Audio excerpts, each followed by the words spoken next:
A primeiros de xuño, o Parador de Baiona acolleu un novo congreso da Asociación de Grandes Fabricantes e Distribuidores, a ECOC, dedicado ao comercio dos produtos do mar.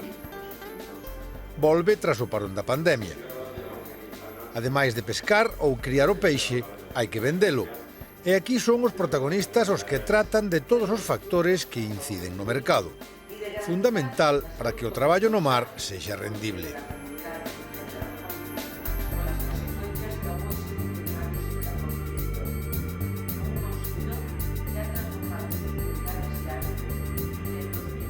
A ECOC é unha das maiores organizacións empresariais de España, con máis de 32.000 empresas asociadas e cunha facturación conxunta que supón preto do 25% do PIB español. En relación co peixe, acolle desde asociacións de armadores e organizacións de produtores ata as grandes cadeas da distribución e a venda ao público. Eu son produtor e hai transportistas, e hai logísticos, e hai acuicultura, e hai pesca. Hai sector dos produtos do mar e todo o que conleva. Sí que é verdad que hai un maior número de grandes áreas e distribuidores, punto final de venta prácticamente, e os produtores somos moitísimos menos, pero neste congreso cada vez máis se acercan tamén produtores, non? Por suposto, no centro do debate, os 2 anos de pandemia que causaron cambios grandes no mercado. Las ocasiones son las mismas. ¿Qué pasa? Que antes hacíamos 4 o 5 ocasiones fuera de casa a la semana y esas ocasiones las metimos en casa. Lo que estamos haciendo ahora en 2021 y en 2022 es devolver esas ocasiones, esos consumos prestados a la restauración. La restauración se está recuperando y lo que hacemos es consumir menos en casa este tipo de productos. A consultora Kantar, con 60 anos de experiencia no estudo dos comportamentos do consumidor, deu datos concretos. Nos 2 anos de pandemia, o consumo de peixe e marisco nos supermercados medrou un 15%, pero a finais de 2021 xa empezaba a caer na distribución e volvía á hostalería. Os distribuidores confirman esa evolución.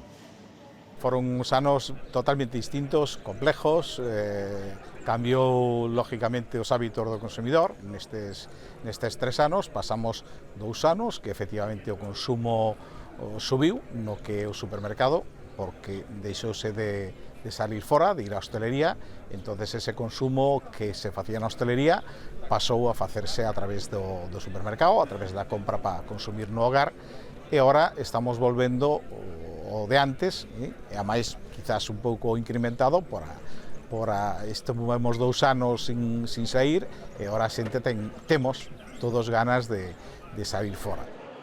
Os produtores foron os primeiros en notalo. Mira, houve unha caída importante hasta 2019, durante a pandemia afortunadamente recuperouse un pouquiño porque a xente non tomaba nos restaurantes, pero sí que empezou a comer máis peixe na casa e incluso acostumbrouse a tomar peixes que non consumía, rodaballo, rape, non sei que non tomaba prácticamente na casa, que esperaba ir a un restaurante para tomalo, e entón eses 2 anos foron 2 anos bons de consumo.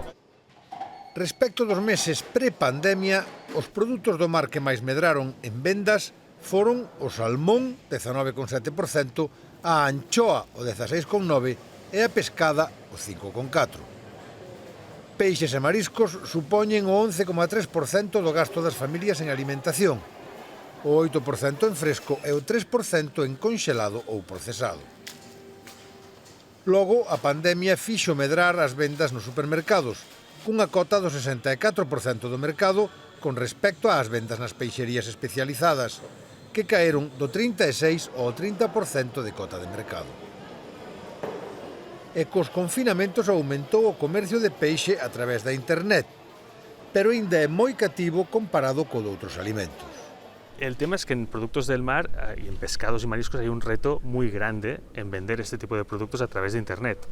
Sobre todo porque lo que vemos es que si no hay una marca detrás, si el producto no tiene una marca detrás, cuesta mucho vender a través de Internet.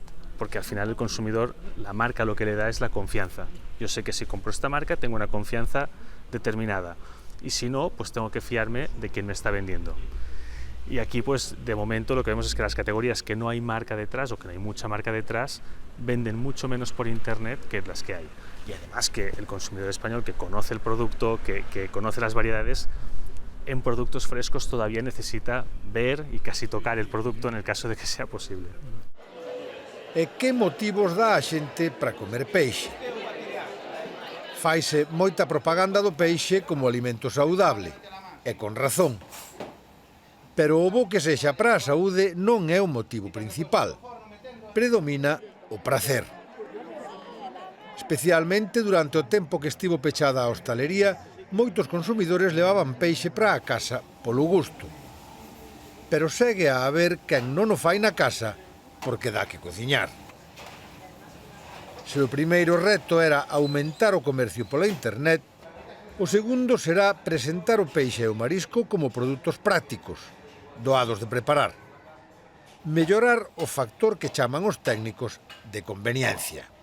Hay categorías que venden tiempo, ¿no? Que venden conveniencia y que vimos que en ese momento, por ejemplo, pues, categorías tipo caldo líquido, gazpacho, en ese momento se frenaron. ¿Por qué? Porque teníamos tiempo y lo hacíamos en casa, incluso en algunas ocasiones lo hacíamos por diversión, por matar el tiempo de alguna forma.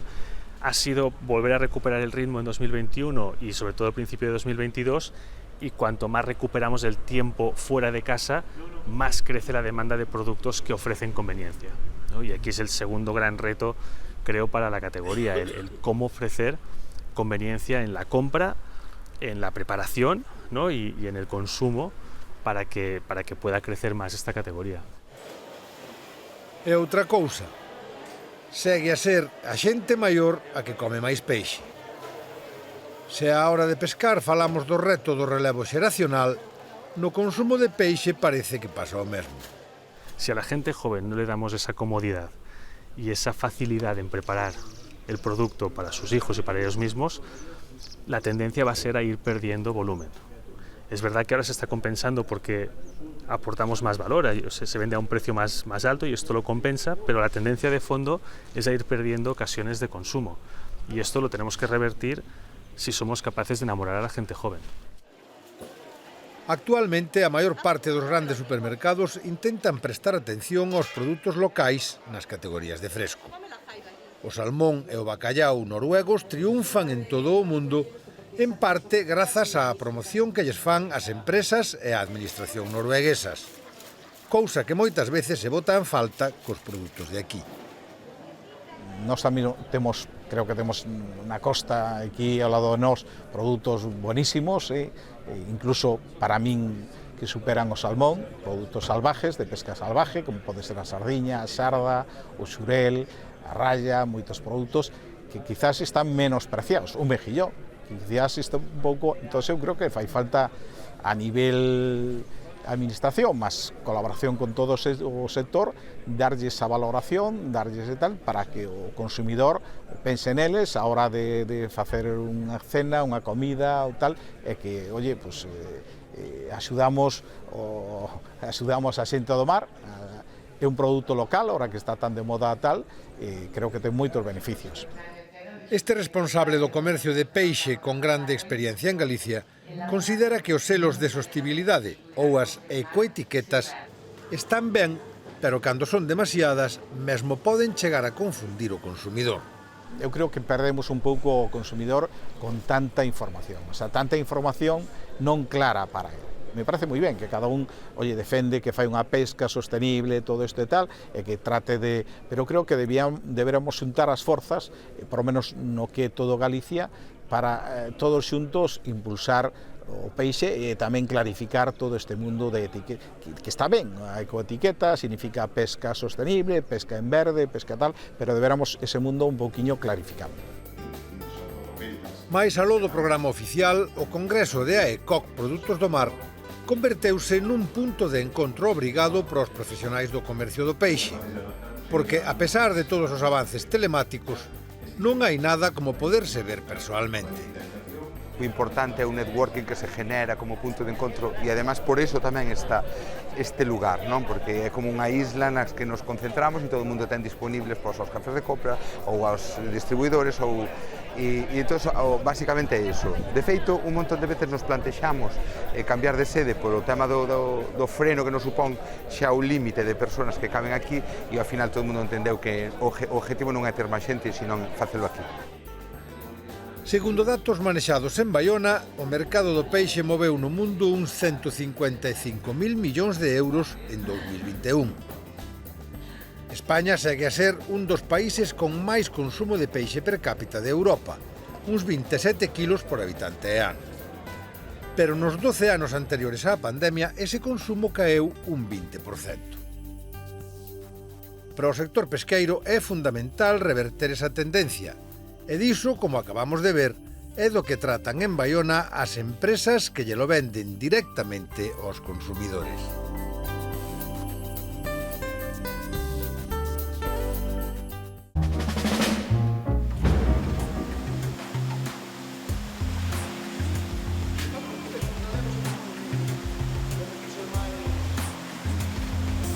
A ostra rizada xaponesa ou do Pacífico é un molusco bivalvo da familia dos ostreidos. Unha especie que foi aparecendo en Galicia hai uns 20 anos e que desde 2010 se explota comercialmente de forma significativa en 7 lonxas das Rías Altas. Ata o de agora, o nome científico da ostra rizada era Crassostrea gigas, pero un estudo de 2 investigadores da Universidade Italiana de L'Aquila provocou un cambio de denominación por Magallana gigas. A especie foi descrita originariamente en 1793 por Zumber co nome de Ostrea gigas. Pouco despois, xa se pasou ao xénero Crassostrea. Que pasou agora? Había, nese xénero Crassostrea, había 3 subxéneros, é dicir, 3 subdivisións dentro do xénero. Unha delas era Magallana. Unha revisión que se fixo dentro do punto de vista xenético chegou á conclusión de que eses 3 subxéneros que había dentro do xénero tiñan que ser considerados con unha categoría superior. É dicir, que non son realmente subdivisiones do xénero Crassostrea, sino que son realmente xéneros apartes independientes. De xeito que darían entonces o xénero Crassostrea, que sería o subxénero que leva o seu nome, sería Crassostrea crassostea, non? Debería ese xénero Crassostea, o xénero Magallana, que sería un subxénero de Crassostea, e o xénero Talanostrea, que tamén sería outro subxénero que estaba incluído nestes 3. Como consecuencia desto, a especie Crassostea Magallana gigas, o ser Magallana un xénero independiente, pasa a chamarse Magallana gigas. O cambio aparece no Rexistro Mundial de Especies Mariñas, o WORMS. É unha base de datos de referencia no mundo da investigación. Está xestionada por científicos especialistas en cada materia e todas as especies están detalladas co seu taxón, a nomenclatura, as sinonimias, a distribución xeográfica. A nivel galego, a denominación Magallana gigas aparece no DOGA desde o ano pasado e tamén na plataforma Pesca de Galicia. No sector hai confrarías como a do Barqueiro que xa utilizan o novo nome. Nas depuradoras, unhas cambiaron as etiquetas recentemente, outras aínda non. Na listaxe de denominacións comerciais de especies pesqueiras e de acuicultura da Secretaría Xeral de Pesca manteñen a denominación Crassostrea gigas. Por iso, se pode manter nas etiquetas. Cando se actualice, haberá que cambiar o nome. Os zoólogos din que o cambio non é unha modificación de obrigado cumprimento, porque neste caso o autor e o ano do seu descubrimento segue sendo o mesmo. Non hai unha descripción máis antiga. Como este non é o caso, que simplemente un incremento de estatus do subxénero, un cambio de estatus do subxénero, non hai por que seguilo se non se está de acordo coas probas que aportaron na publicación os autores que fixeron este traballo. De feito, hai autores que todavía non discrepan de que si está feito coa profundidade necesaria porque é un estudio filoxenético, é dicir, de relacións evolutivas a nivel xenético solamente, non? Por lo tanto, non é obrigado no etiquetado, nin debería de seguirse por todo o mundo que non estuvera de acordo. Pódese seguir chamando Cassiosteagigas a especie si se considera que esa publicación non é aceitada. Os espectadores con mellor memoria recordarán un caso semellante do que tamén falamos aquí en Vivir o Mar. Foi en 2019, cando a centola cambiou o nome científico. De maja esquinado pasou a maja braquidáctila. Cada certo tempo hai cambios deste tipo, evidencia de que a investigación está viva. Os cambios de nomenclatura zoolóxica son moi comuns, son habituais. Cada certo tempo hai revisións dos taxóns que se chaman, os das especies, e estas pois cambian o nome porque era un nome que é máis moderno e, polo tanto, ten que chamar de outra forma distinta dunha especie que foi descrita anteriormente, ou ben é unha reasignación do taxón ao que pertenece. Se cambian de xénero, pois hai que reasignarlo ao xénero e, polo tanto, o nome específico cambia. O que si é verdad é que na zooloxía unha especie só pode ter un nome, non pode ter máis dun nome. Se ten dous nomes, ou tres ou máis nomes, esos chamanse sinónimos, pero o nome válido que ten que se utilizar é un solo. Cando os cambios afectan a especies de interese pesqueiro ou de acuicultura, o nome científico ten unha utilidade a maiores da investigación, que é identificar correctamente a especie nas canles de comercialización e obter información na internet ou nas bases de datos.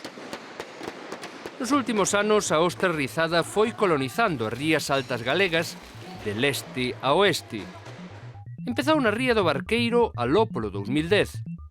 A partir de 2016, empezou a ser común na ría de Ortigueira, Espasante e Cariño. En 2018 e 2019, coa produción acadando un máximo de 190.000 kilos, avanzou cara a Cedeira e a ría de Ferrol, e desde o ano pasado está presente na ría de Betanzos, en Miño e Pontedeume. En 2021 vendéronse nas lonxas case 100 toneladas de ostra rizada. No que levamos deste 2022, van xa 88, en parte pola gran cantidade que se está comercializando en Pontedeume, 40 toneladas.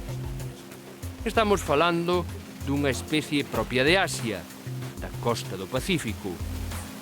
Unha especie colonizadora que causa problemas ecolóxicos.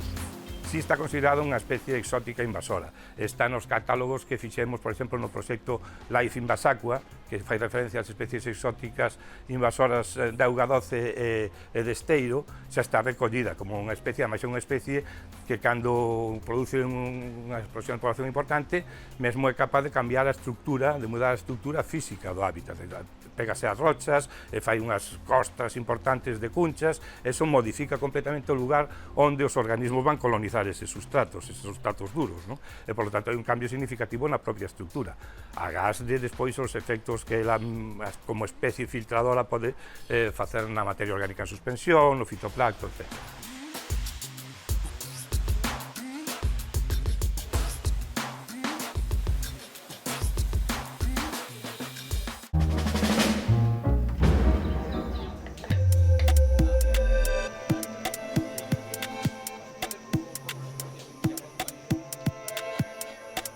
Xarda, Scomber scombrus, un peixe azul coñecido a nivel xeral como cabala ou verdel e de forma máis local como rincha ou curriolo.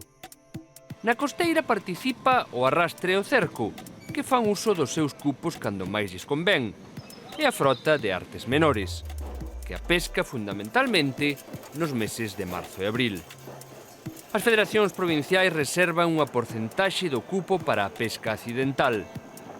Embarcacións con enmalle que non van a ela, pero que seguen pescando no verán. Os exemplares que atopamos a partir de agora nos mercados son eses. E este ano xa se venderon a 8 euros. Houbo moita xarda durante todo marzo, houbo moi boa a mellor precio, e agora xa se acabou casi hai pouca, mas ben hai algún así dos aparellos, algunha da liña e así, pero por lo menos os barcos de Ribeira que andan ao cerco xa non van a ela, está habendo algunha pero menos. Este ano houbo poucas capturas, pero con bons prezos. Ata principios de xuño as lonxas galegas venderon 5.800 toneladas de xarda. Na última década, este é o terceiro ano con menos capturas, tras o 2013 e o 2019. Pola contra, os 9,8 millóns de euros que se ingresaron son a segunda mellor cifra da serie, só por debaixo dos 11,4 millóns de 2018. En 20 anos, a xarda pasou de ser un peixe para carnada a ser a 10ª especie en importancia económica, por riba do bonito, o percebe ou o bocarte. Cerca do 80% das capturas expórtanse conxeladas a todo o mundo, especialmente a países de África e do leste de Europa. O que segue sendo para carnada é o cabalón ou estornino, Scomber colías, un parente da xarda difícil de atopar no mercado de fresco. Algúnha xente confunde o cabalón ca xarda, pero bueno, é bastante así, para que a xente máis ou menos vai acollendo, a xarda ten as rayiñas estas así, como máis oscuriñas, o cabalón ten as máis difuminadas, e sobre todo o cabalón, por aquí polo vientre, en vez de ser así plateadiño, ten como pintiñas, de que é a carne é un pouco máis blanda ao paladar e o sabor tamén cambia, pero sobre todo a textura do cabalón, non sei se emplea tamén algún cabalón para facer conservas, no sur de España sei que se vende moi ben o cabalón, pero bueno, aquí o cabalón, ese sí que o temos para carnada. A xarda é unha especie tan voraz que se bota aos anzois das pancheiras sen necesidade de encarnar. Forma cardumes de varios kilómetros de longitude. Por iso se fala dunha costeira explosiva. Cando os barcos dan con ela, adoitan cargar o cupo rapidamente. Pero últimamente o sector fala dun comportamento anómalo da especie. Vai máis profunda, a pesca non é estable e hai que navegar detrás dela máis do habitual. Nos mercados, a revalorización da xarda foi continuada nos últimos anos. Un peixe versátil, económico e doado de preparar. Pois vamos a facer uns filetiños ca xarda que lle quede a menor espiña posible. As espiñas que ten son bastante fáciles de sacar. A facer así, pois, estas que ten na ventresca xa procuramos que queden todas aquí, na espiña. E despois, así, o filete, incluso lle podemos sacar aquí un chisquiño máis. Aí. Aquí na ventresca xa non quedaría ningunha espiña. As espiñas que quedarían agora sería aquí. Que bueno, non vamos a acostumbrar mal á xente, estas non ya solemos quitar nós, pero son tamén moi fáciles de sacar na casa, simplemente dándolle un par de cortiños aquí.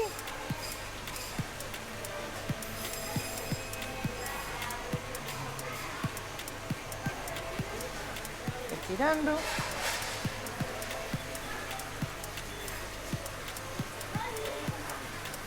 Aí xa quedaría sin ningunha espiña, ningunha. A xarda é un peixe saudable, rico en proteínas de alta calidade e en ácidos grasos poliinsaturados. Na valorización da especie tiveron moito que ver os cociñeiros que incorporaron a especie ás súas cartas. Guisada, en conserva, en escabeche, en cru, ao forno. Vamos marcar a xarda, estes cortes son de presentación e para que se cociñe un pouco mellor a xarda o tempo que vai ao forno. Botalle un pouquinho de sal e vamos a asar un pouco. Primeiro un pouco de soplete por riba para axudarlle a cociñar un pouco.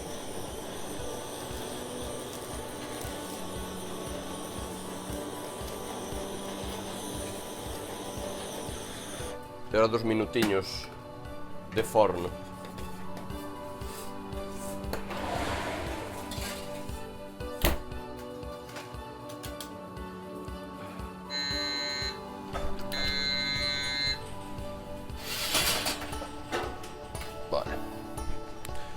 xarda xa está, vamos lle dar outro poquinho de soplete. Emprégase o soprete para extraerlle a graxa e que a xarda teña máis gusto. Agora queda emplatar. Vamos comezar a emplatar. Esta é unha emulsión de tomate. Ásanse os tomates, tritúrase un pouco, rectifícase con un pouco de azúcar, virgen extra e listo.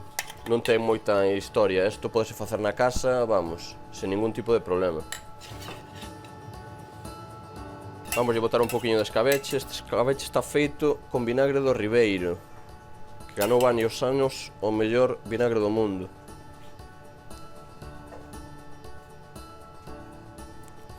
Ben de cantidade, hai que mollar o pan despois. Uns alliños, uns chips de allo, córtanse, fríense e listo, que además o allo é moi bo. Nutricionalmente a xarda é moi bo pescado porque ten moitísimo omega 3, máis que un salmón, e aporta moitísimo fósforo, calcio, e é moi importante para o noso organismo. Un poquinho de polviño de pimiento de padrón e xa temos a receita. Xarda, un peixe saudable, saboroso e económico. E destas horas, moi apetecible.